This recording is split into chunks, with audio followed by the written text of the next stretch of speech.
Congress party senior నాయకుడు మాజీ మంత్రి జీవన్ రెడ్డి హస్తాన్ని విడి కారెక్కనున్నట్టు తెలుస్తోంది.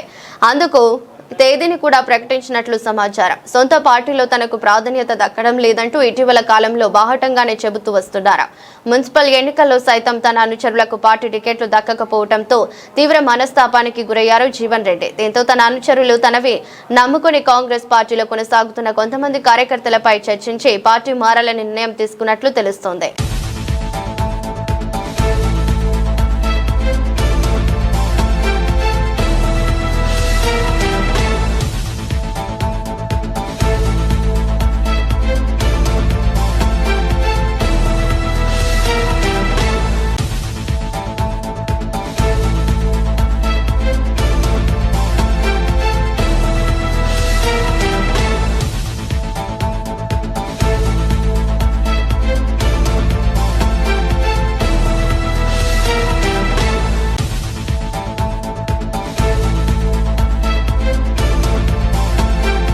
మాజీ మంత్రి జీవన్ రెడ్డి కాంగ్రెస్ పార్టీని వదిలి గులాబీ కండువా కప్పుకోనున్నారు. అయితే ఈ నెల 16వ తేదీన కేటీఆర్ సమక్షంలో కారు ఎక్కుతున్నట్టుగా కూడా తెలుస్తుంది. దీనికి సంబంధించి అయితే 16వ తేదీన కాకుండా 18వ తేదీన మాజీ ముఖ్యమంత్రి కేసీఆర్ సమక్షంలో కూడా తాను బీఆర్ఎస్ పార్టీలో చేరుతున్నట్టుగా కూడా ఇప్పటికే జీవన్ రెడ్డి కార్యకర్తలకు స్పష్టం చేసినట్టుగా కూడా తెలుస్తోంది.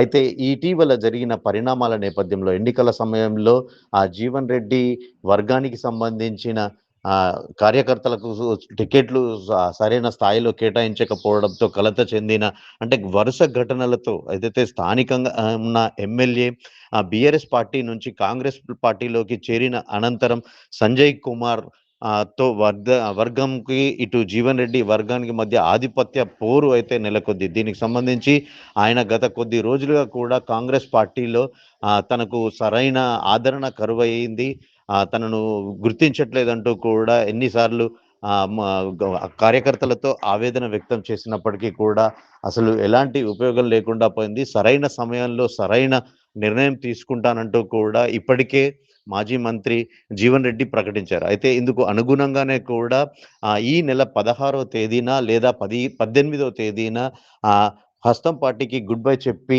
కారెక్కుతున్నట్టుగా కూడా తెలుస్తుంది. ఇటీవల జరిగిన మున్సిపల్ ఎన్నికలకు సంబంధించి జగిత్యాల మున్సిపల్ పరిధిలో జీవన్ రెడ్డి అనుచరులు కూడా పెద్ద ఎత్తున కౌన్సిలర్ గా గెలిచారు. అయితే ఈ గెలిచిన వారందరినీ తీసుకొని వెళ్ళి హైదరాబాద్ లో ముఖ్యమంత్రి సమక్షంలో కూడా తను తన ప్రాబల్యాన్ని చాటుకోవడానికి ఒక ప్రయత్నం అయితే చేశారు. అయినప్పటికీ కూడా సరైన ఆదరణ లభించకపోవడంతో మరింత కలత చెంది ఇప్పుడు ఈ నెల 16వ తేదీన లేదా 18వ తేదీన మొత్తానికైతే ముహూర్తం అయితే ఖరారైనట్టుగా కూడా తెలుస్తుంది.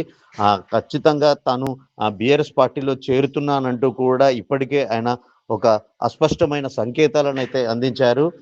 ఇటీవల కాలం గత 4 రోజుల క్రితమే మీడియా సమావేశంలో కూడా తాను సరైన సమయంలో సరైన నిర్ణయం తీసుకుంటానన్నట్టు కూడా వెల్లడించిన పరిస్థితి నెలకొంది.